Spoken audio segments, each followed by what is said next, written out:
Kaya nga, sinasabi ko ngayon pa lang, since bagsak na ang COMELEC sa lahat ng kanilang procedure, before and during the election process, bagsak na talaga sila dito sa election process na ito, bagsak sa credibility ang resulta ng ating election. O sige, gawin natin yan. Kung gusto nyo ng manual recount, gawin natin. Pero ang katotohanan kasi niyan, hanggat maaari, kapag nag-audit ka talaga ng information systems, hindi mo dapat titignan yung mga post-correcting procedures o ma-verify na wala talagang nangyari sa bagay na natapos na. Kaya nga kapag nag-audit ka, i-audit mo siya ng live as they are carrying out yung computer processes para kapag meron silang maling ginawa, makakapagbigay ka ng opinion about sa reliability ng information na inilabas ng computer system. Hindi dapat siya solusyon sa huli, kundi prevention habang ginagawa. Kasi pagkatapos ng computer process, marami ka nang pwedeng doktorin pagkatapos. Marami ng mga factors na pwedeng gawin.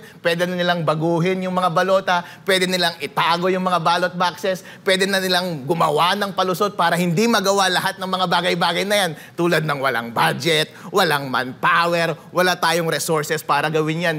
Hindi natin magagawa ang lahat ng bagay-bagay na yan. Kaya nga, sinasabi ko ngayon pa lang, since bagsak na ang COMELEC sa lahat ng kanilang procedure, before and during the election process, bagsak na talaga sila dito sa election process na ito, bagsak sa credibility ang resulta ng ating election.